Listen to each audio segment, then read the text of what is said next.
이번 파리 올림픽에 크로아티아라는 나라의 최고의 슈퍼스타는 바바라 마틱이라는 여자 유도 선수였습니다.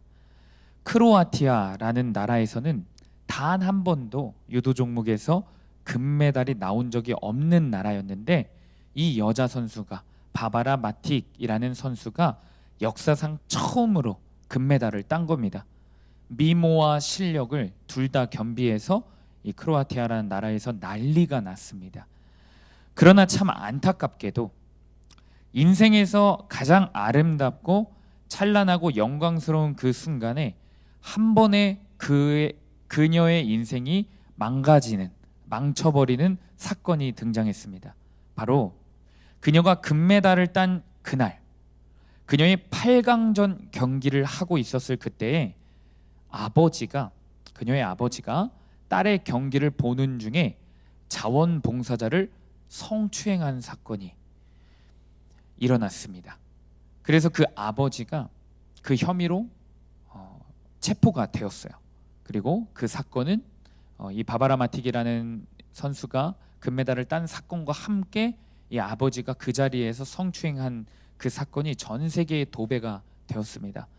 딸의 인생이 가장 빛나는 그 순간에 딸도 그동안 가장 의지해왔고 가장 사랑했던 그 아버지가 이 딸의 인생을 망쳐버린 거예요. 이 기사를 보면서 딸이 얼마나 아버지에게 실망을 했을까?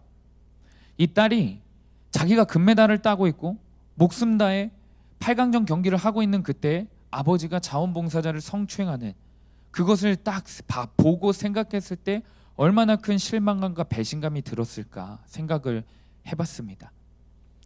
또 한 번은, 이것은 다른 이야기인데, 제가 이전 교회에서 사역을 할 때 어느 날 제가 담당하는 학생이 자기 친한 친구가 전도사님한테 상담을 받고 싶다고 하면서 데리고 오더라고요. 무슨 일인지 걱정이 되어서 불러서 우선은 식사를 했죠. 식사를 하고 그 친구의 이야기를 들어줬습니다. 무슨 이야기인가 하니까 정말 그 친구네 교회에 말씀을 잘 전해주시고 아이들을 열심히 다해 사랑해주시고 열심히 사역하시는 전도사님 한 분이 계셨대요. 그래서 이 친구가 이 전도사님을 너무 의지하고 전도사님이 하는 말씀들을 하나님 말씀대로 여기며 순종을 했대요. 그런데 어느 날 그 지역에 술 먹는 동네가 있었어요. 근데 그 친구의 학원이 그 술 먹는 동네에 있었나 봐요. 거길 가다가 익숙한 실루엣이 보여서 봤는데 전도사님인 거예요. 근데 그 전도사님이 술에 만취해서 여자들이랑 놀고 있는 그런 모습을 본 거예요. 그래서 이 친구가 그 전도사님을 얼마나 믿고 신뢰하고 하나님 말씀을 전해주시는 분으로 따르고 존경했으면 막 울면서 이야기를 하더라고요. 그렇습니다. 여러분, 가까운 사람, 내가 믿고 의지하고 따르는 사람에게 실망하잖아요. 우리는 인생이 휘청거려요. 그리고 우리가 살아가다 보면 부모님, 목회자, 내가 사랑하고 의지하는 애인들에게 실망스러운 순간들이 반드시 생깁니다. 그래서 김양재 목사님이 늘 이렇게 말씀을 하시더라고요. 뭐라고 말씀하시냐? 사람은 믿음의 대상이 아니라 사랑할 대상입니다.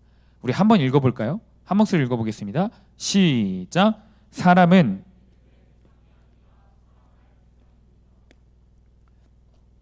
제가 이것을 보고 느끼면서 인간을 믿음의 대상으로 삼고 인간을 의지하는 것 자체가 잘못된 거다라는 생각이 들었어요. 그런데 여러분, 이 말을 듣고 그래, 맞아, 사람 따위는 믿을 만한 존재가 못 돼, 나는 아무도 안 믿을 거야, 나는 혼자 이 세상을 살아갈 거야, 이 소리 하라는 게 아닙니다. 우리 인간들은 다시 한번 말하지만 마음이 가장 부패한 사람들입니다. 이 세상에 창조된 모든 사물, 동물, 식물, 모든 것들 중에서도 가장 사악한 게 인간들의 마음이라고 예레미야 17장 말씀에 있었어요. 지난주에도 강조했죠. 또한 로마서 말씀에 의인은 하나도 없다고, 다 죄로 치우쳐져 있다고, 모든 인간은 죄인이라고 로마서 말씀에도 분명히 기록되어 있습니다. 그런 인간들끼리 서로 바라보고 서로를 의지하는 게 아니라 함께 손잡고 주님 바라보라는 거예요. 이해가십니까? 서로 바라보고 서로 의지하라는 게 아니라, 그래서 또 인간은 믿음의 대상이 아니다 라고 말하는 것은 서로 그러면 그냥 따로따로 그냥 혼자만 지내, 이런 말이 아니에요. 함께 손잡고 누구를 바라보라? 예수 그리스도. 예수 그리스도 바라보라는 겁니다. 서로 보면 부족함 투성이에요. 우리 옆 사람 한번 쳐다볼까요? 부족함이 바로 보여요.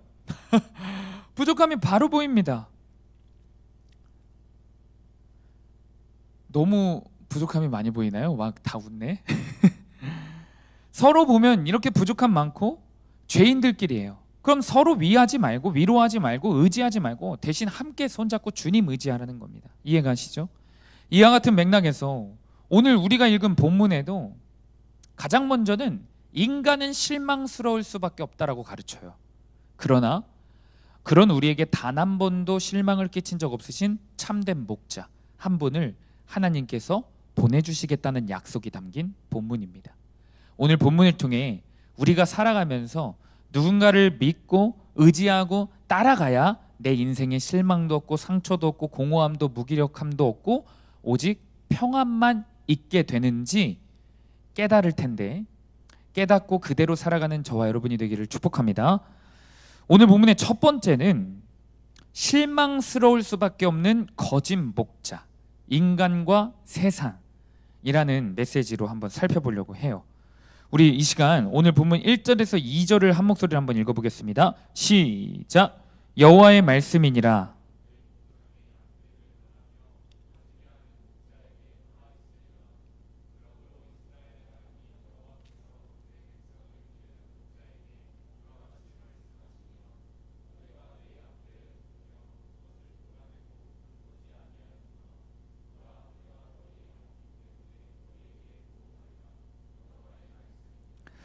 예레미야 내용을 큐티하다 보면 어떤 느낌이 드냐면 하나님이 화가 많이 나 있으십니다. 그렇죠?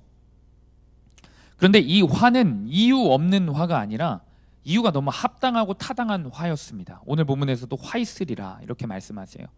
왜냐하면 하나님이 이스라엘 백성들, 그들 중에서도 지도자들에게 가장 실망했기 때문이에요. 하나님은 이스라엘에게 특별한 지도자를 세웠습니다. 이들은 영적인 지도자들이었어요. 왕도 영적인 지도자로 세운 거고요. 제사장들도 영적인 지도자들로 세웠고요. 그리고 이 백성들의 예배를 돕는 레위인들도 특별히 지도자로 세웠습니다. 그러나 이스라엘의 영적 지도자들은 하나님이 맡겨주신 백성들, 양떼들을 돌보고 사랑해주지 못했어요. 자기 자신들의 이익과 탐욕을 위해서 하나님을 버리는 것은 물론이고 백성들도 버렸습니다. 한 왕은 우리가 22장 예레미야 큐티를 하면서 살펴본 왕 중에 혹시 기억나는 왕 이름이 있어요? 기억나는 왕 이름? 선생님들? 한 사람이라도 대봐요. 22장. 자, 청년들. 22장 어제도 그렇고 엊그저께도 그렇고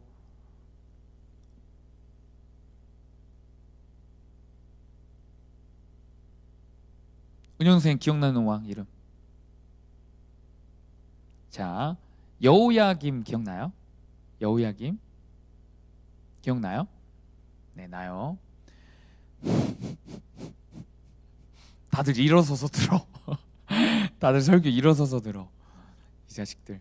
아무튼 여호야김 왕이 어떤 왕이었냐면, 여러분, 이 왕은 자기 집을 화려하게 짓느라, 궁전을 화려하게 짓느라 백성들을 강제로 일을 시키고요.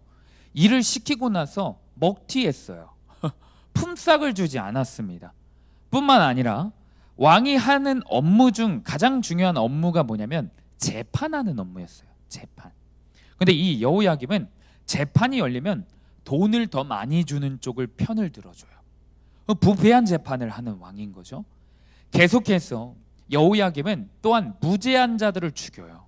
그래서 자기의 왕권만 강화시키는 아주 폭군이었습니다. 누가 폭군이었다고요? 여호야김.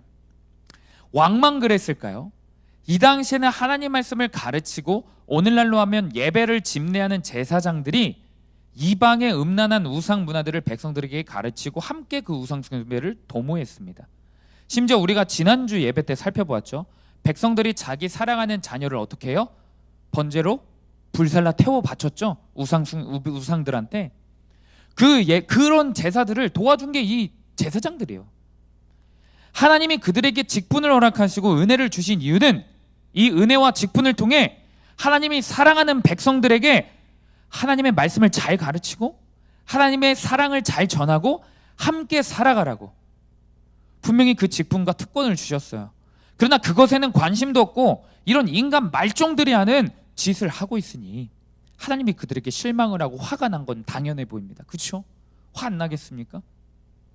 그런데 여러분, 곰곰이 생각해 보면 지금 이제 왕도 제사장도 다 심판을 앞두고 있는데 이들만, 이 시대에만 왕과 제사장들이 이렇게 타락했을까? 잘 생각해 보면 유명한 성경 인물들의 삶도 잘 살펴보면 솔직히 말하면 실망스러운 순간들이 다 있어요. 여러분이 알고 있는 믿음이 진짜 훌륭하다고 생각하는 인물들이 몇 명 있죠. 유명한 인물들 있잖아요. 성경 인물들. 가장 대표적으로 믿음의 조상 누구죠? 아브라함. 아브라함은요, 믿음의 조상이긴 하지만 하나님이 여겨주신 거예요. 아브라함 그 자체가 정말로 대단한 믿음, 하나님이 진짜 와 진짜 이 사람은 진짜 100% 의인이야, 이게 아니에요. 아브라함도 100% 죄인입니다. 왜냐하면 아브라함은요, 여러분, 자기 목숨 지키려고 자기 아내를, 사랑하는 아내를 동생이라 속이고 다른 권력가에게 넘겨줘 버려요. 어떻게 보면 찌질한 인물이에요. 여러분, 모세 알죠? 모세는 자기 혈기에 못 이겨서 사람을 패서 죽입니다. 패서 죽여요. 살인자예요. 여러분, 우리가 너무나도 잘 알고 있는 하나님 마음에 가장 쏙든 하나님 마음에 합한 자라고 칭찬한 누구 있죠? 다윗. 다윗 왕은 실망스러운 모습이 없나요? 잘 알고 있죠. 자기 자신에게 충성을 바치는 그 우리야 장군의 아내를 겁탈했어요. 그리고 임신시키고 그 죄를 숨기려고 뒤에서 정치질했죠. 그런데 그것도 안 되다 그러다가 그것도 다 무산내가지고 어떤 범죄를 범하죠? 그 우리야 장군을 전쟁터 맨 앞으로 의도적으로 보내서 죽여버려요. 살인 미수예요. 여러분, 어떤 굉장히 이제 호기심 많은 친구들, 아니면 막 자기가 뭐 굉장히 아는 것처럼 이야기하는 친구들이 대부분 이래요. 아, 이 성경은 한 나라의 이스라엘의 역사책일 뿐이다 라고 이야기를 해요. 이게 하나님 말씀이 아니라 그냥 역사책일 뿐이래요. 여러분, 그런데 역사는요, 잘 생각해 보세요. 역사책에는요, 그 나라 사람들에 의해서 쓰여진 것 때문에 영웅으로 추앙받는 사람들은요, 굉장히 미화돼서 기록돼요. 이해되죠, 이 말?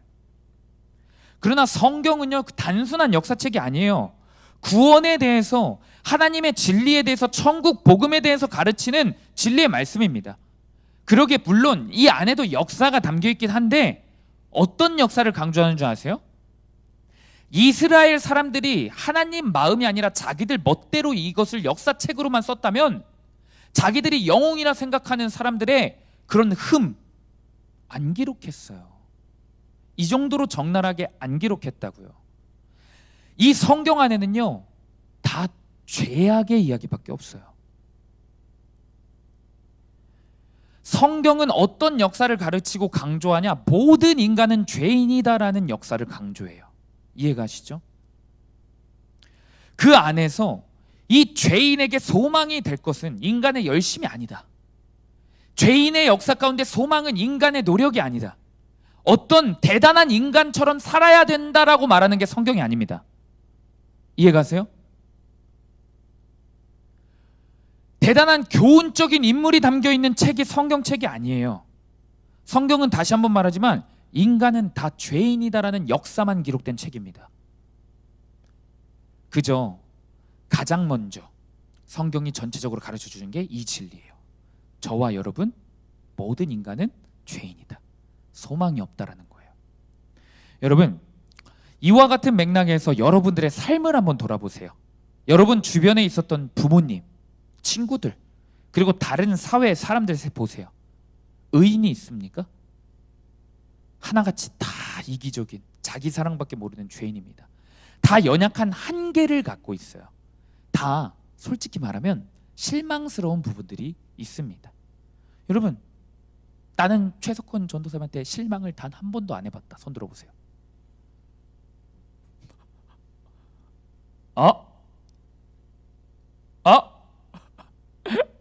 예유라, 너는 언제 나한테 실망해봤어? 너 나 본 지 얼마 안 됐잖아. 아, 농담이야. 자, 여러분, 맞아요. 우리 모두들은요 다 실망스러운 부분들이 있어요. 그리고 무엇보다 나는요, 한 주간 나의 삶은요 누군가에게 실망이 되는 부분이 없었을까요? 그리고 무엇보다 하나님이 내 삶을 보면 어떤 마음을 가지실까요? 우리는 한 주간 하나님께 그리고 내 주변 사람들에게 실망을 드리는 일만 하고, 하나님께 그리고 주변의 믿음의 공동체들에게 실망 끼쳐드리는 삶만 살았습니다. 그런데 문제가 있죠. 하나님은 늘 우리 인간들에게 소망이 없다고, 이 세상에는 소망이 없이 다 악하고 계획도 악하고 자기 사랑만 하고 돈을 사랑하고 무정하고 이 세상이, 이 시대가 흐르면 흐를수록 더 증상이 세질 거다라고 가르쳐 주셨거든요, 분명히. 그런데 문제는 우리가 이 사실을 알면서도 여전히 악한 세상에 악한 사람들에게 소망을 둬요. 악한 사람들을 의지합니다. 나와 똑같이 하나님께 실망 끼쳐드리는 사람의 삶을 보고 때로는 안도감을 얻기도 해요. 그러다가 똑같이 그 사람과 그 사람을 의지하면서 살아가다가 사람에게 지치고 또 실망하고, 아니면 어떤 사람들은요 악한 사람에게 완전히 매료가 됩니다. 그리고 같이 악해져요. 그리고 하나님을 버리고 그냥 미천한 삶을 살아가요. 예수님이 이 땅에서 사역을 하셨을 당시에 대표적인 악한 인간에게 자신의 인생의 소망을 다 걸었던 사람이 있어요. 인간에게 자기 인생을 걸고요, 똑같은 죄인인 인간에게 몸을 주고요, 똑같은 죄인인 인간에게 마음을 다 줬던, 다 빼앗겼던 인간의 노예가 되었던 한 사람이 등장합니다. 바로 요한복음에 등장하는 우물가에 물을 기르러 온 사마리아 여인이었어요. 요한복음 4장에 보면 나와요. 이 여인에게는 과거에 여러분 남편이 몇 명이 있었는 줄 아세요? 몇 명이 있었게? 5명이 있었어요. 그러나 그 남편에게 다 버림받습니다. 상처를 받습니다. 여러분, 인간에게 얼마나 큰 상실감이 있었을까? 인간에게 얼마나 큰 실망감이 있었을까? 그런데 문제는 무엇인 줄 아세요? 그 소망이 없는 남자를 또 의지했다라는 거예요. 남편 5한테 버림받았거든요. 그런데 지금 또 다른 남자와 같이 살고 있어요. 남자에게 실망하고 또 실망했어요. 사람에게 만족을 느낀 적이 단 한 번도 없어요. 그럼 좀 포기할 법한데 또 그 사람을 의지하는 거예요. 그래서 예수님이 이 사마리아 여인에게 직접 찾아가십니다. 예수님이 유다 성읍에서 사역하시다가 갈릴리라는 동네로 가시는 길에 사마리아를 일부러 들려요. 그런데 이게 당시 유대 사람들은 사마리아를 저주받은 땅이라고 생각해서 절대 가지 않아요. 그런데 예수님은 굳이 그 사마리아라는 동네를 갑니다. 목적이 있으셨습니다. 왜? 그 남자에 미쳐 살고 있는 사마리아 여인 한 사람을 만나 주시기 위해 갑니다. 가자마자 이 여인에게 이런 말씀을 전해주세요. 뭐라고 말씀하시냐면 요한복음 4장 13절에서 15절입니다. 우리 고개를 들고 한 목소리로 한번 읽어보겠습니다. 시작.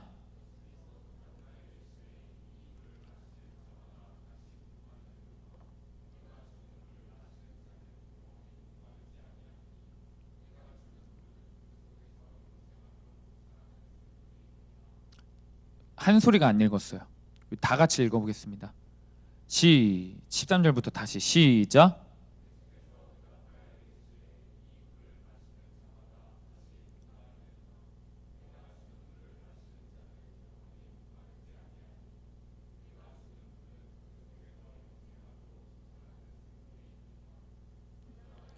주여 그런 물을 내게 주사 목마르지도 않고 또 여기 물 기르러 오지도 않게 하옵소서. 이 여자가, 이 사마리아 여인이 마시고 또 마시고 또 마셔도 목말라 하는 물은 남자라는 물이었습니다. 사람인 거죠. 그런데 이 남자에게는 소망이 없다라는 것을 이야기해 주시는 거예요, 예수님이. 남자뿐만이 아니에요. 이 세상의 여자, 이 세상의 사람, 이 세상의 성공, 이 세상의 음란, 이 세상의 쾌락, 하나님이 아닌 모든 것들은 우리를 더 목마르게 할 뿐입니다. 우리의 인생에 실망감만 끼칠 뿐이에요. 우리 마음에 공허함만 허락할 뿐, 절대로 여러분, 우리의 인생은 만족감을 줄 수 없어요. 이것은 우리의 인생을 가득 채워줄 수 없습니다. 그러니 예수님이 정확히 말씀하세요. 그것들에겐 아무런 소망이 없다. 공허하지만.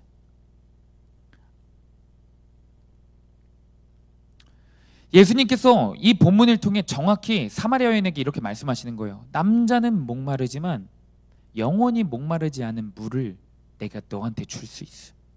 영원히 공허하지 않고 영원한 만족만 주는 물이 있다. 그 예수 그리스도의 진리를 가르쳐 줍니다. 여러분, 오늘날 우리의 삶을 돌아봤으면 좋겠습니다. 오늘도 예수님은 말씀으로 저주받은 우리의 삶으로 찾아오십니다. 아멘이십니까? 죄로 오염된 사마리아 땅 같은 그런 우리의 삶에 말씀으로 찾아오십니다. 그 말씀은 어떤 말씀으로 처음에 찾아오냐? 얘들아, 너가 지금 의지하고 있는 그 사람 있지? 그 가치 있지? 그 삶 있지? 너가 꿈꾸는 그 계획 있지? 그거 이루어진다고 해서, 그 사람이 네 사람이 된다고 해서, 그 가치가 너에게 주어진다고 해서 너의 인생이 만족하진 않을 거야. 오히려 실망만 있고 공허함만 있을 거야. 이렇게 가르쳐 줄 거예요. 왜? 사람은 믿음의 대상이 아니에요. 이 세상의 가치는 믿음의 대상이 아니거든요. 그래서 예수님이 오늘 우리에게 그것을 버리라는 거예요. 아멘. 그러나 우리는 여전히 사람의 목매는 삶을 살고 있어요. 저와 여러분 모두가요. 나에게 맨날 좋은 말만 해주는 거짓 목자를 찾아갑니다. 나에게 좋은 것을 다 줄 것처럼 해주는 거짓된 목자를 찾아가요. 나를 사랑해 줄 것 같이 말해주는, 나를 인정해주고, 나를 이쁘다 해주고, 멋지다 해주고, 나와 영원히 함께 해줄 것 같은 그 사람들을 의지하고 그 세상의 즐거움이라는 거짓 목자에 내 인생과 마음과 몸을 다 갖다 바치고 있어요. 여러분, 돌아보세요. 각자마다 있을 거예요. 자기에게 거짓 목자의 모습으로 와서, 아, 내가 널 사랑해 줄게, 내가 너에게 만족을 줄게, 내가 너와 함께 해줄게, 내가 너를 외롭지 않게 해줄게, 내가 너의 인생을 성공하게 해줄게, 이러면서 다가오는 거짓 목자들이 있을 거예요. 그런데 그 거짓 목자들은 단 한 번도 우리 삶에 만족감을 준 적이 없어요. 그것이 남자일 수도 있고, 그것이 여자일 수도 있고, 그것이 친구들일 수도 있고요, 부모님일 수도 있고요, 입시 성공일 수도 있고요, 선생님일 수도 있고요, 연예인일 수도 있고요, 음란일 수도 있어요.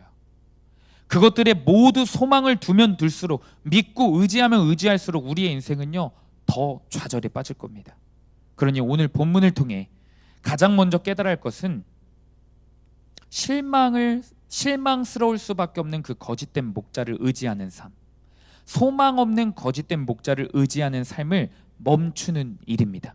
간절히 바라기는, 그럼에도 불구하고 그것에 목매고 있는 비참한 우리의 실상이 보여져서 오늘 말씀을 통해 믿음의 공동체의 나눔과 교제를 통해 이제 다시는 예수 그리스도를 바라보고, 이제 다시는 그 거짓된 목자에게 현혹되지 않는 저와 여러분이 되기를 축복합니다.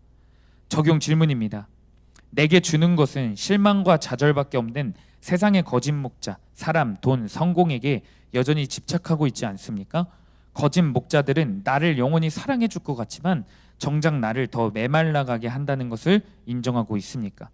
오늘 두 번째 메시지는 단 한 번도 실망시킨 적 없으신 참된 목자 예수 그리스도에 대해서 살펴보도록 하겠습니다. 예레미야 23장 3절에서 6절입니다. 우리 한 목소리 읽겠습니다. 시작.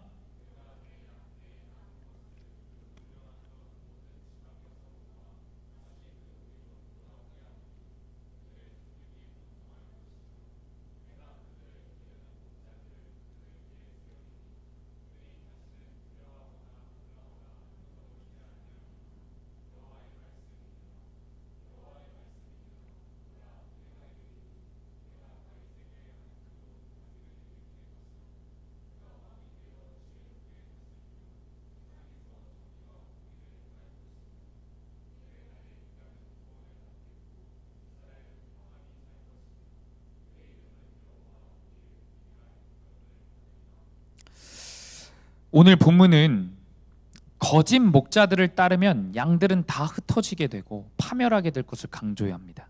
그리고 저는 오늘 본문 1, 2절을 큐티하고 묵상하면서 이거는 단순히 이스라엘 지도자들이 잘못된 게 아니라 거짓 목자들이 문제가 아니라 내가 문제구나.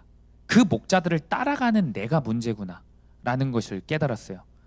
저는 사람을 하나님보다 의지합니다. 물질을 하나님보다 의지하는 삶을 살아요. 또 이 말 하면 웃을 것 같은데 아직 만나지 않은 배우자를 벌써 의지하고 살아요. 저는 상상하면서 하나님보다 의지하고 싶은 그 죄악들이 많이 있습니다. 그래서 제 인생에 그러면 그럴수록 찾아오는 것이 허무해요. 그래서 제 인생에 찾아오는 것이 공허입니다.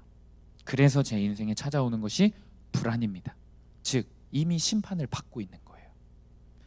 오늘 이스라엘에게는 소망이 없습니다. 본문에서 참된 목자가 없기 때문입니다.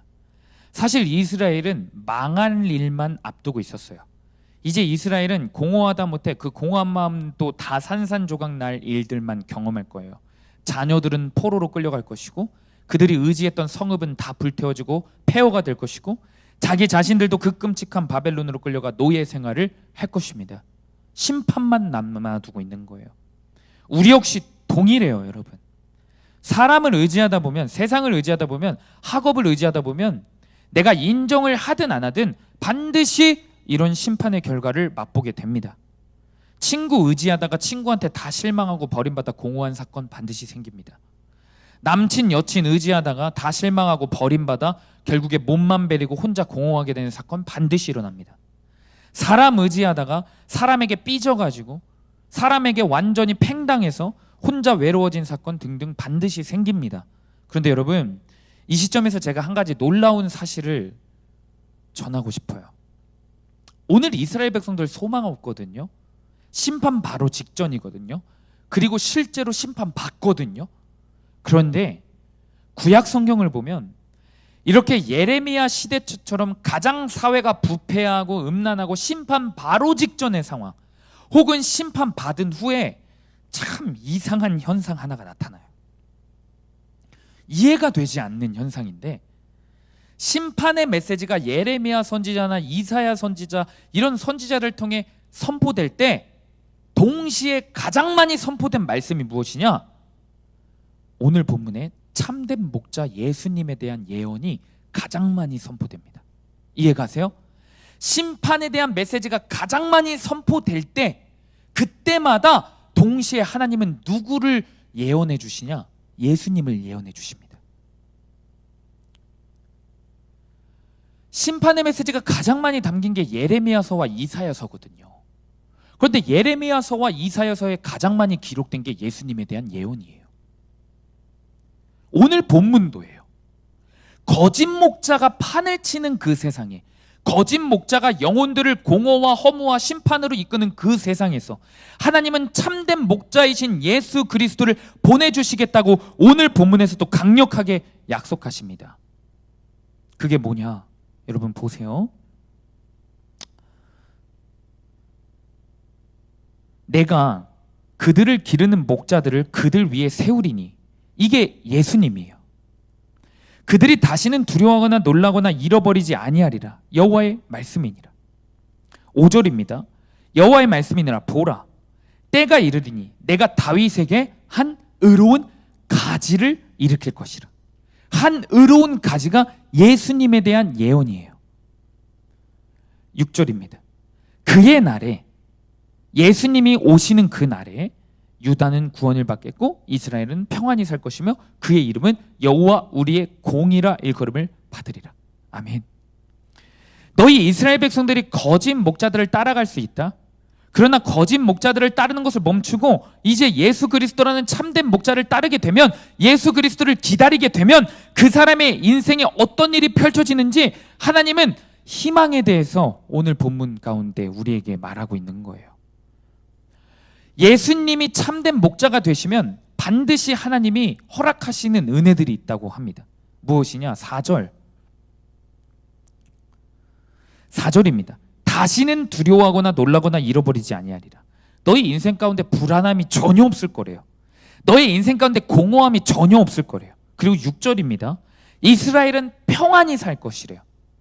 평안히 살 것이며에 사용된 단어는요, 히브리어로 베타흐예요. 베타흐. 이 단어는 안심하다, 믿다, 확신하다라는 뜻이 있습니다. 근데 이 단어는 그냥 안심하고 믿고 확신하는 게 아니라 그 사람에 대한 신뢰에서 오는 행복감과 안도감이래요. 그 사람에 대해서 신뢰감에서 오는 행복감과 안도감이래요. 저는 이 구절을 보면서 누가 떠올랐냐? 거짓 목자들이 판을 치고 있는 공허와 허무와 심판 바로 직전의 이스라엘 땅에 그 땅에서도 평안함을 누리고 있는 예레미야가 떠올랐어요. 예레미야는 아직 예수님을 못 만난 인물인 것 같죠. 왜냐하면 예수님이 아직 이 땅에 안 왔으니까. 그렇죠?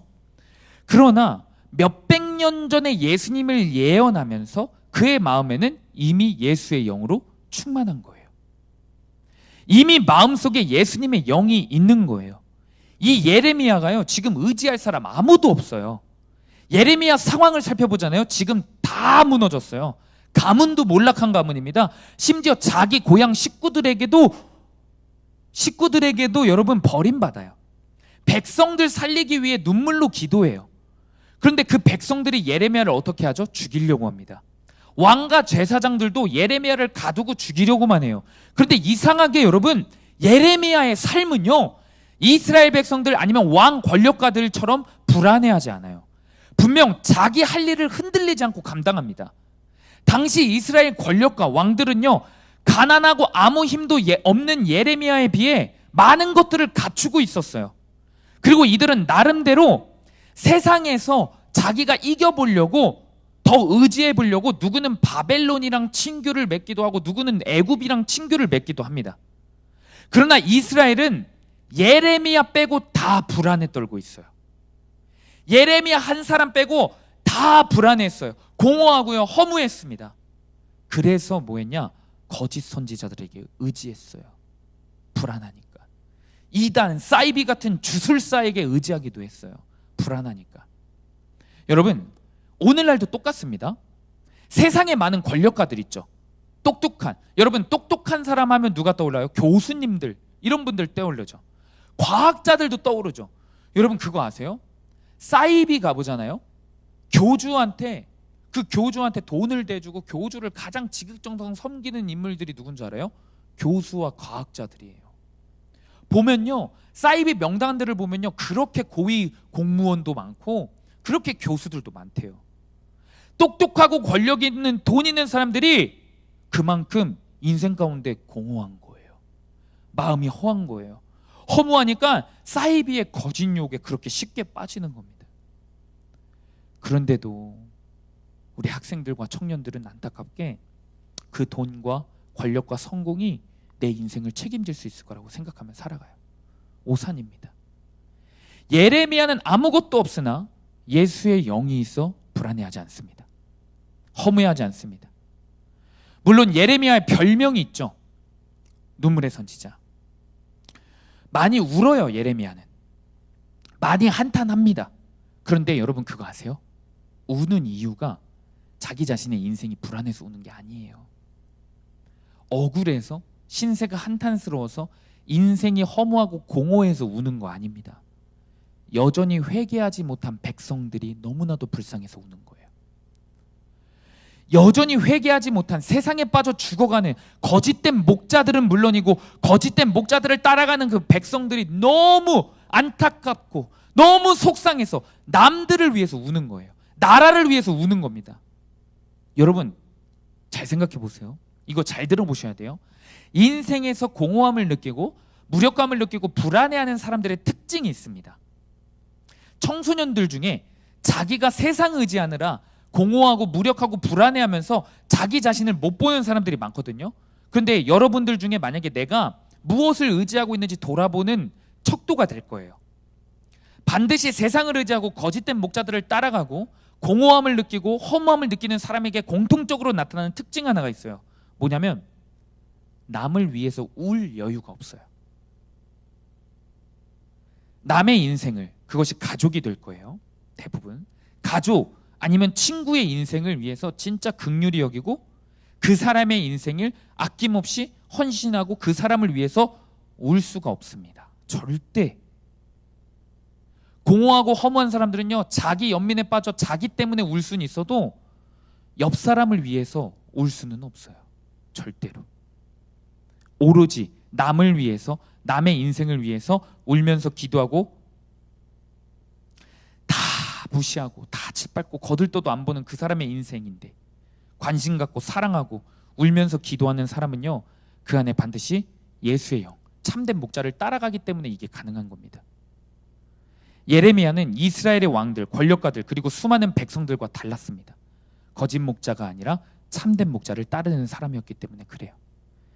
예수님을 보지는 못했지만 수백 년 전에 이 예수의 영을 받아 예수님을 예언하면서 이미 예레미야는 구원받은 인생을 살고 있었기 때문에 누가 죽어가는지 다 보이는 거예요.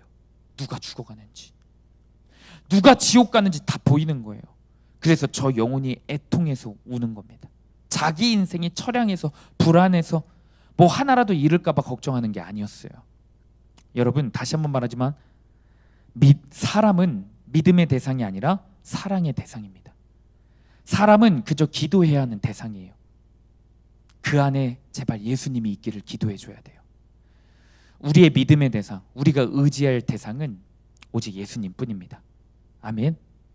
그 예수님을 선택하는 여러분이 되기를 축복합니다. 사람, 물질, 세상의 가치가 아니라 나에게 단 한 번도 실망감을 끼친 적이 없으신 예수님, 이 세상에 나만 있는 것처럼 사랑하시는 예수님, 내게 여러분 예수님 만나서 여러분 수련회 생각해 보세요. 수련회 둘째 날 밤에 막 기도하고 난 허무해 본 적 있다. 나 예수님께 진짜 울면서 회개하고 기도했는데 공허해 본 적 있어요? 없죠. 단 한 번도 없을 거예요. 예수님은 나에게 허무함과 공허함과 불안을 허락하시는 게 아니라 내 영혼에 6절에 보니까 평안함을 허락하신대요. 평안함. 내 6절에 그 6절에 평안함을 허락하실 수 있는 분은 예수님 한 분이에요. 그리고 그 인생을 살 때 드디어 비로소 남을 위해서도 울 수 있는 거예요. 여러분, 가족 구원을 위해 지금도 울면서 기도하는 사람이 있고 전혀 가족이 예수님 믿지도 않고 교회도 안 다니고 교회를 다녀도 예수님 안 만난 사람인 게 누가 봐도 보이는데도 기도 안 하는 사람들이 있죠. 그거 왜 그런 줄 아세요? 여러분이 참된 목자이신 예수 그리스도를 따르지 않기 때문에 그래요. 여러분 안에 예수의 영이 없어서 울 수가 없는 거예요. 왜? 여러분의 인생은 공허하니까, 허무하니까, 울어도 자기 인생을 위해서밖에 못 우는 거예요. 남을 위해서 울 수가 없는 거예요. 예수의 영이 없기 때문에. 가족 구원을 위해서 울 수가 없는 거예요. 예수의 영이 없기 때문에. 왜? 거짓된 목자만 여러분들의 목자니까. 그래서 그 목자들에게 맨날 팽당하고 허무함 당하고 공허함 받고, 그리고 여러분들의 인생을 위해서는 울죠. 근데 남을 위해서는, 가족을 위해서는 단 한 방울의 눈물도 안 날 겁니다. 적용 질문입니다.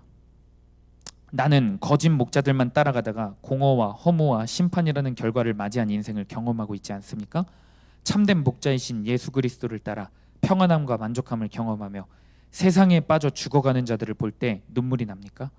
아니면 여전히 세상에 빠져 죽어가는 자들을 보며 아무 생각 없이 부러워하거나 질투하거나 미워하고 있지는 않습니까? 오늘은 말씀을 일찍 마칠 거예요. 말씀을 정리하면서 제가 이런 생각이 들었습니다. 과연 우리 중고등부 학생들 중에 자신이 지금 따르고 있는 거짓 목자들을 버리고 참된 목자이신 예수 그리스도를 따르는 사람이 정말 몇 명이나 될까? 정말 천국 가는 사람들은 적다고 하는데 우리 아이들 중에 도대체 누가 천국 갈 수 있을까? 나는 갈 수 있을까? 사마리아 여인은 거짓 목자인 남자를 5번이나 의지했는데 다 실패했어요. 다 버림받고 상처받고 인생의 공허함과 허무함밖에 안 남았는데도 불구하고 또 남자와 같이 사는 인생. 거짓 목자에게 우리는 이미 길들여진 인생일 텐데 나와 우리 아이들이 이 사마리아 여인보다 더 세상에 길들여져 있었을 텐데 의지하는 거짓 목자들은 더 많을 텐데 우리가 어떻게 이 거짓 목자를 버리고 참된 목자이신 예수 그리스도를 따라갈 수 있을까? 누가 따라갈까? 걱정이 됐어요. 여러분, 누가 따라갈 수 있을 것 같아요? 난 따라가고 있습니까?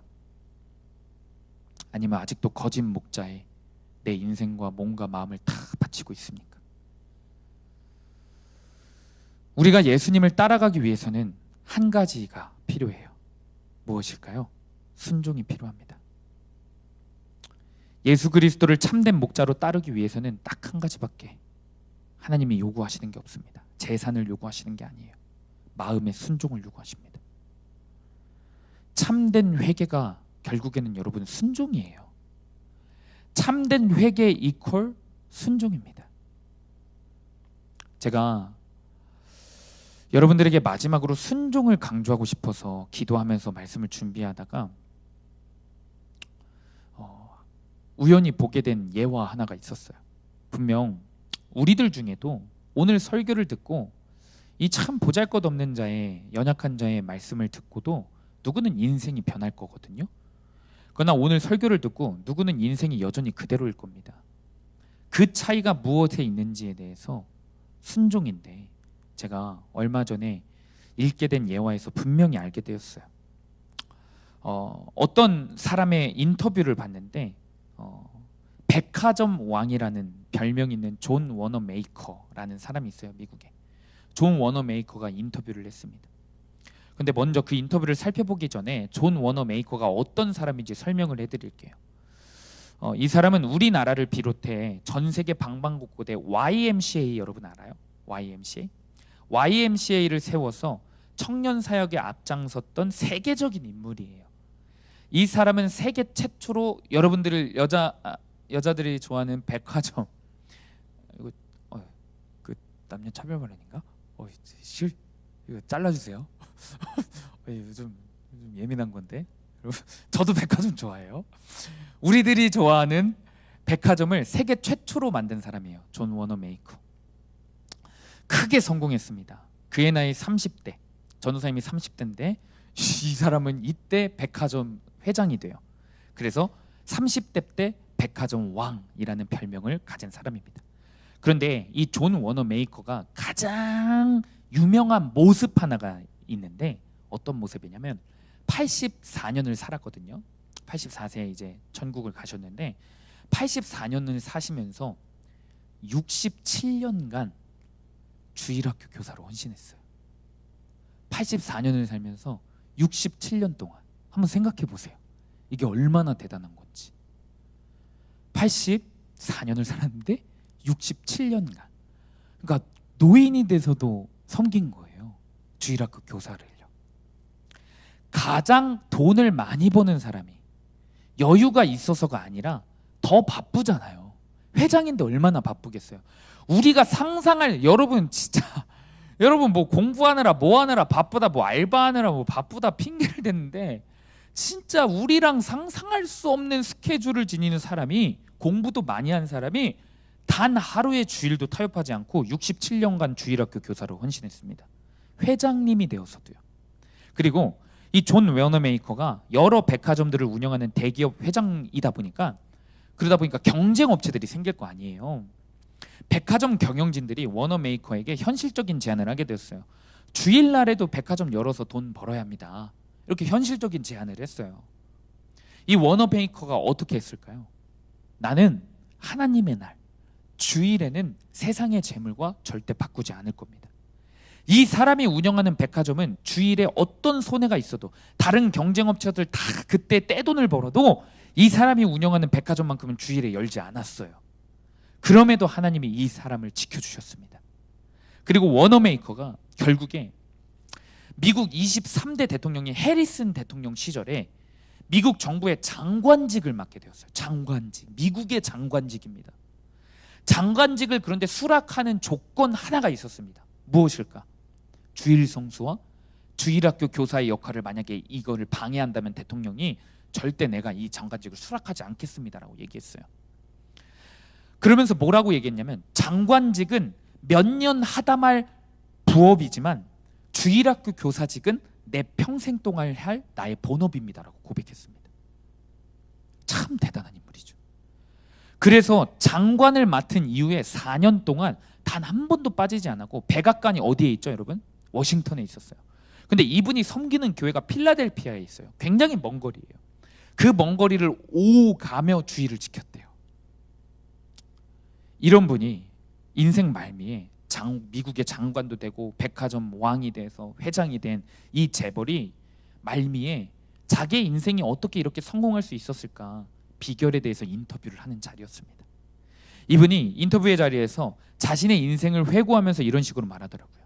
내 인생의 성공 비결이자 내 인생의 가장 큰 투자이자 내 인생에서 가장 기억나는 일은 내가 13살 때 $2로 성경을 산 일입니다. 성경을 산 일. 이게 자기 인생의 가장 큰 투자이자 가장 잘한 일이자 가장 기억에 남는 일이었대요. 그런데 그 말을 듣고 기자가 콧방귀를 낀 거예요. 나도 성경이 있어요. 이러는 거예요. 나도 성경을 산 사람인데 왜 내 인생은 이 모양 이 꼴입니다. 당신과 다르게. 비꼬면서 질문을 한 거죠. 그런데 워너메이커가 이렇게 대답을 했습니다. 나는 성경 속에 있는 말씀을 따랐고 당신은 말씀을 따르지 않았기 때문입니다. 사랑하는 여러분, 평안한 인생, 영원한 만족이 있는 인생, 사람에게 지긋지긋하게 끌려다니고 이 세상 가치가 조금 있으면 잠깐 좋았다가 없어지면 또 허전하고 공허하고 음란한 쾌락에 또 넘어가고, 그 음란한 쾌락에 넘어갈 때는 그렇게 좋다가 그거에 넘어지자마자 바로 허무해지는 우리, 그게 반복되는 인생이 아니라 정말 흔들리지 않고 영원한 행복, 영원한 평안을 누리면서 환경은 예레미야처럼 더 어려워질 수는 있어도 그 안에 내 심령이 강해져서 오히려 누군가를 위해 눈물 흘리며 기도할 수 있는 인생, 그 강한 인생이 저와 여러분의 인생이 되어야 하지 않겠습니까? 예레미야가 그렇게 될 수 있었던 것, 워너메이커가 그렇게 될 수 있었던 것, 또 여러분, 남편에게 5번 버림받고 남편에게 끌려다니는 그 사람이 다시는 남편의 노예가 아니라 예수님을 증거하는 사람으로, 공허한 사람이 아니라 영원한 만족으로 나아가는 사마리아 여인이 결국에 변하거든요. 변할 수 있었던 이유 동일해요. 예수님 말씀에 순종했기 때문입니다. 순종했기 때문에. 순종한 사랑만 예수 그리스도를 따를 수 있어요. 아멘. 똑같이 성경이 집에 있죠. 똑같이 큐티책이 집에 있죠. 똑같이 예배 드리죠. 그러나 순종하는 사람과 안 하는 사람은 영원한 만족이냐 영원한 공허함이냐의 차이를 낳게 될 겁니다. 간절히 바라기는 저와 여러분이 영원한 만족의 길을 걸었으면 좋겠습니다. 아멘. 그 썩어 빠진 것들 의지하면서 맨날 공허해가지고 맨날 감정적으로 빠져가지고, 여러분 거울 좀 한번 보세요. 여러분 얼굴에 평안함이 있는지. 우리의 인생이 정말로 예수님 안에서 평안함 있는 얼굴로, 평안함 있는 인생으로 살아가기를 축복합니다. 고난이 많아져도 평안할 수 있어요. 다른 사람이 아무도 나를 인정 안 해도 평안할 수 있습니다. 내가 수치를 당해도 평안할 수 있습니다. 예수 그리스도를 참된 목자로 따르면요. 그러나 우리가 여전히 사람이라는 거짓 목자, 음란이라는 거짓 목자, 또 성공이라는 거짓 목자를 따르면 절대로 만족이 없을 겁니다. 그 인생을 선택하는 건 저와 여러분입니다. 간절히 바라기는 매일매일 말씀 앞에 나아가서 그 말씀이 우리에게 명령하시는 것들을 순종하십시오. 그것이 예수 그리스도를 따라가는 거예요. 그 순종이 뭐 인생을 다 바치라는 거예요? 여러분, 그것도 깜냥이 되는 사람한테만 하나님은 명령하세요. 여러분에게 요구하시는 명령은 하나예요. 매일 큐티하고 예배 가운데 최선을 다하고 기도 가운데 목소리를 내어 너의 죄를 회개하라. 이러한 간단한 명령도 못하는 게 우리 아닙니까? 예배 가운데서도 늘 세상 생각, 예배 가운데서도 늘 딴짓, 예배 가운데서도 늘 사람 생각, 믿음의 공동체 안에서도 사람을 의지하느라, 사람의 시선을 의식하느라 하나님을 바라보지 못하는, 그러니까 믿음의 공동체에서도 공허한 거야. 예수님이 안 계셔서 역사를 안 하시는 게 아니라 내가 믿음의 공동체 안에서도 예수님을 목자로 삼지 않고 사람을 목자로 삼으니까 공허한 거라고. 우리가 그 비참함에 빠져 사는 것은 아닌지 이 시간 철저히 점검하시기를 축복합니다. 그리고 기도하면서 솔직하게 이렇게 얘기하세요. 주님, 저 여전히 사람 목자로 생각하는 것 같아요. 사람의 인정이 있으면 기분이 좋고 사람의 인정이 없으면 기분이 우울해요. 주님, 저 여전히 음란히 거짓 목자예요. 100번 설교 듣고 또 101번 넘어지는 인생을 살아요. 101번 넘어졌으면 102번은 일어서야 되는데 그것도 사람 의식하면서 일어서요. 진짜 예수님 바라보면서 일어서지 않습니다. 주님, 거짓 목자를 매번 따라가고 의지하다가 공허함과 허무함의 인생의 결론이 돼버린 나를 불쌍히 여겨주세요. 이렇게 기도하는 저와 여러분이 되기를 축복합니다. 이 시간 함께 기도하겠습니다.